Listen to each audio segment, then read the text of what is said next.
Bonsoir à tous, merci d'être avec nous. Vous êtes dans le programme du soir sur New World Info. Ce jeudi, le décryptage de l'actualité, nous évoquons le Sénégal, la réconciliation Sall-Wade. Est-ce qu'on se dirige vers une amnistie de Karim Wade? On va en parler ce soir avec Mamadou Diouf, notre éditorialiste. Bonsoir Mamadou Diouf. Bonsoir Samuel. Tout le monde a été témoin de ce qu'on peut appeler aujourd'hui une réconciliation entre le président Macky Sall et son prédécesseur Abdoulaye Wade. Et donc cela fait interroger sur le sort du fils Karim Wade. Mais Mamadou Diouf, est-ce qu'on peut dire aujourd'hui que la hache de guerre entre les deux hommes est enterrée? A priori, on peut dire que la hache de guerre est enterrée puisque vous avez deux personnes qui se connaissent très bien et qui sont restées très longtemps sans se parler. On les a vus se serrer la main devant tout le monde. Le président Wade a même levé la main du président Macky Sall comme pour montrer qu'ils sont en parfait accord. En plus, à la fin de la cérémonie d'inauguration de la mosquée Massalikul Jinan, le président Wade a été ramené chez lui dans la voiture où se trouvait le président Macky Sall. Donc, ils ont déjà eu un entretien au niveau de la mosquée. Ils ont eu le temps de discuter également dans la voiture. On s'est dit que certainement, la hache de guerre est enterrée entre les deux hommes. Alors, on se pose aussi la question de savoir pourquoi ces deux hommes qui étaient très proches par le passé ont pu s'éloigner l'un de l'autre autant. En fait, la cause principale, c'est le fils Karim Wade. Du reste, beaucoup de ténors du PDS avec lesquels le président Wade s'est séparé, c'est à cause de son fils. Parce que pour rappeler l'histoire, le président Macky Sall a été président de l'Assemblée nationale. Pendant qu'il était président de l'Assemblée nationale, on entendait les ministres comme ça se fait dans toute bonne assemblée qui se respecte. On peut appeler un ministre et lui poser des questions. Le ministre, fils du président, a été appelé. Il n'a pas voulu. Et le président également n'a pas accepté. Et ça a entraîné une sorte de diabolisation de Macky Sall à l'époque, président de l'Assemblée nationale, jusqu'à ce qu'il démissionne de toutes ses fonctions. Il était président de l'Assemblée nationale, il était au niveau du comité directeur du parti, il était maire au niveau de sa localité, il a démissionné de tous ses postes, il est allé s'organiser, organiser son propre parti et venir battre le président Wade. Donc le départ du conflit est lié au fait qu'on devait entendre simplement Karim Wade à l'Assemblée en tant que ministre, pas en tant que fils du président de la République, et ça n'a pas été du goût ni de Karim Wade, ni de son père. Alors, si on suppose que c'est le fils Karim Wade qui a été la pomme de discorde entre les deux hommes, on peut également supputer qu'aujourd'hui, qu'il y a réconciliation, le cas Karim Wade va être évoqué entre les deux hommes. Ce qui est sûr, on n'a pas encore un compte rendu suffisant sur ces questions, mais depuis que Karim Wade est emprisonné, tous les combats que Maître Abdoulaye Wade mène, le premier objectif de ces combats, c'est la libération de son fils, mais c'est également son retour au Sénégal. Et il l'a montré tout récemment, on en a parlé ici lors d'une des sessions du décryptage, de léguer le parti à son fils. Puisque la dernière action de réorganisation du parti que le président a fait a donné le beau rôle à Karim Wade, a pris des proches de Karim Wade qu'on a mis également dans des postes de responsabilité, ce qui a entraîné à nouveau un départ de plusieurs personnes qui sont des ténors du PDS. Et c'est l'éternel problème, comme on le dit. Le problème de Wade, ce n'est pas Wade lui-même, mais c'est plutôt son fils. On se rappelle déjà qu'à l'époque, au moment où Karim Wade était sorti de prison, ça a suscité beaucoup de débats. Est-ce que déjà les deux hommes, Macky Sall et Abdoulaye Wade, se rapprochaient déjà? Non, il n'y avait pas de rapprochement parce que la sortie de prison était entourée d'un flou qui reste jusqu'à présent. C'est quand Maître Madi Kenya, qui était l'avocat de Karim Wade, a voulu être candidat du PDS et que Wade a refusé. C'est en ce moment qu'il a juste dit une chose, c'est lui qui a demandé la grâce. Puisque le président Macky avait dit que s'il demande la grâce, il va le lui accorder. On avait toujours dit qu'il n'a rien demandé. Mais c'était curieux parce que pour le cas Khalifa Sall, il a obtenu la grâce, il est sorti, il est rentré chez lui. Pourtant, il a été condamné. Il a une somme qu'il doit payer.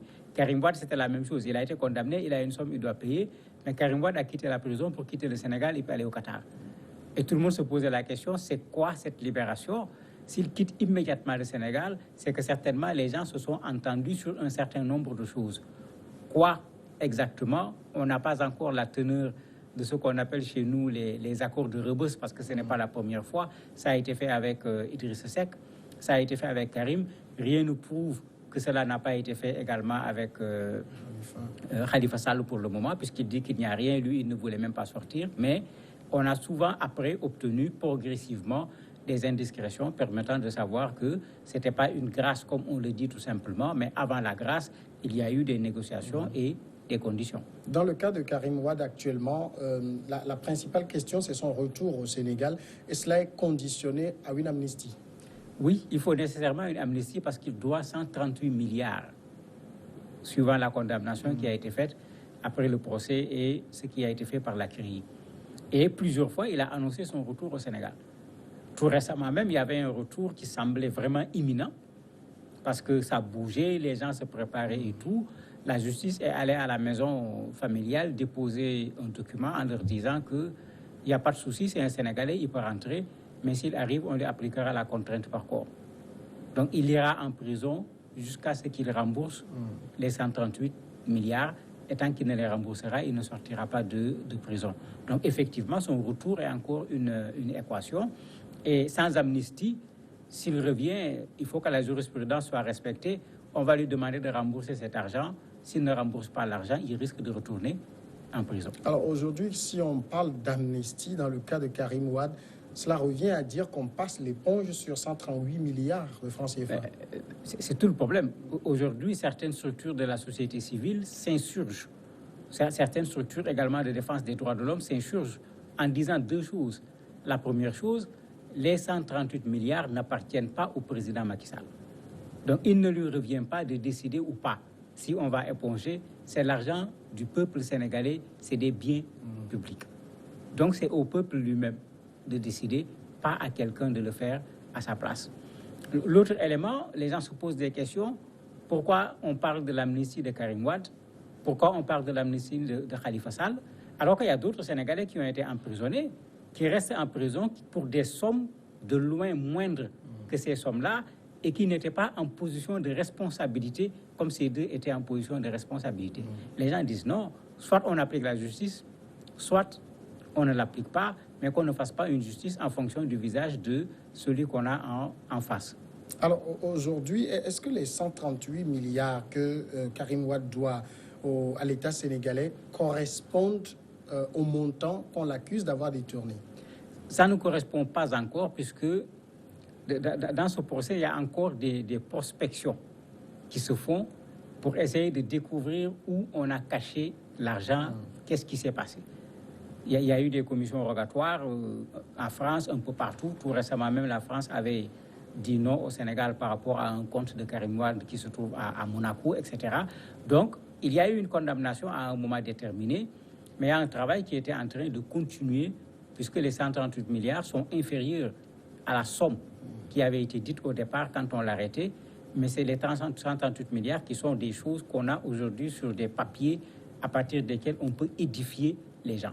Il y a un travail de recherche qui continue pour ce qui reste de ce qui avait été déterminé au départ comme somme détournée. Alors, c'était pour savoir si Karim Wade est dans la possibilité de payer ce montant aujourd'hui.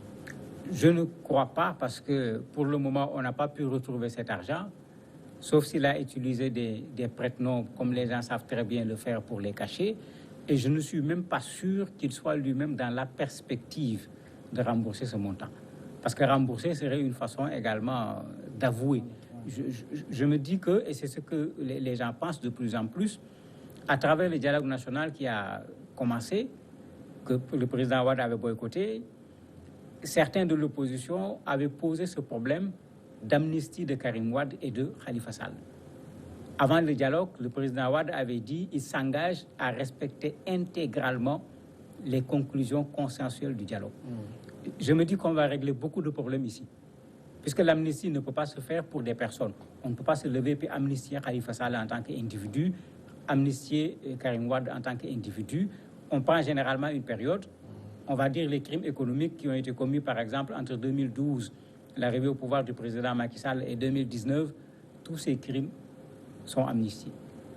Mais le gros problème, c'est qu'il y a dedans tout ce débat sur le fils également, le frère plutôt, du président de la République, Alioune Sall, qui, sans avoir été jugé, va se retrouver lui également amnistié, parce que tous ces crimes vont être considérés comme nuls et non avenus avec l'amnistie, puisqu'on amnistie sur une période, on amnistie sur un domaine, on n'amnistie pas sur des personnes. Ça fait qu'aujourd'hui, ça fait un débat énorme au Sénégal. Est-ce que ce n'est pas encore des calculs de politiciens pour ne pas seulement régler le cas Karim Wade, le cas Khalifa Sall, mais régler également d'autres cas qui sont au niveau aujourd'hui des tiroirs du tribunal? Généralement, l'amnistie est prononcée, enfin, c'est une loi qui est prise par le Parlement. C'est le cas au Sénégal? Tout à fait, c'est le Parlement, c'est pas le président qui peut. Le président ne peut pas amnistier, c'est au Parlement que la loi va être votée. Mais les indiscrétions disent que tout est déjà préparé. Il semble même qu'il y a 2 députés, un homme et une femme, qui ont déjà été préparés pour proposer le texte d'amnistie au niveau de l'Assemblée. Et ça, c'est toujours le jeu des politiques. Quand ils se battent, vous allez avoir l'impression que c'est la fin du monde. Mais quand ils décident également de faire la paix, vous ne voyez plus aucune fumée. Et actuellement, c'est comme si nous allons dans cette direction entre le président Macky Sall et le président Wade. Mais le président Macky Sall, qui souvent prend des postures de monsieur très propre, risque de véritablement entacher cette image dans cette affaire. L'image est déjà entachée parce que les actions de son petit frère, surtout après le reportage de BBC, puisque le problème était là dans la société sénégalaise, le problème était là dans les médias sénégalais, mais il faut dire que le reportage de BBC a fait exploser ce problème. Et tout le monde a senti le président Macky Sall le toucher, puisque pour la première fois, on l'a vu réagir sur ce genre de questions, alors que les gens l'ont attaqué dans tous les sens, on ne l'avait jamais vu répondre. Mais sur cette question, il avait répondu, et les gens avaient dit que c'est une preuve que cette affaire-là l'a véritablement touché. Donc, quoi qu'on dise, il est aujourd'hui touché dans cette gouvernance sobre, dans cette gouvernance vertueuse dont il parlait, puisque son petit frère, c'est un proche collaborateur du président de la République, même si ce n'est pas lui-même qui est épinglé. Quand on épingle son petit frère, il est difficile que lui il puisse échapper, parce que s'il a été à des postes de responsabilité, c'est parce que son frère a bien voulu le nommer. Alors, quelle peut être aujourd'hui la posture de Macky Sall entre le monsieur qui a fait le serment de lutter contre la corruption et tout, et le monsieur qui doit aussi peut-être honorer la promesse qu'il aurait faite au khalife général des Mourides? Il va certainement honorer cette promesse s'il l'a fait. Parce qu'au Sénégal, le khalife général des Mourides, ce n'est pas n'importe quelle personne. Et le khalife général, ce n'est pas le jour de la mosquée, de l'inauguration de la mosquée, comme les gens le croient, que le problème a été réglé. Bien avant, le khalife avait envoyé des émissaires chez le président Macky Sall. Il avait envoyé des émissaires chez le président Abdoulaye Wade. Donc, il y a eu un travail de négociation avant, en quelque sorte, une officialisation d'une réconciliation qui a été obtenue entre les deux hommes. Et bien sûr, dans la réconciliation, il y a des clauses.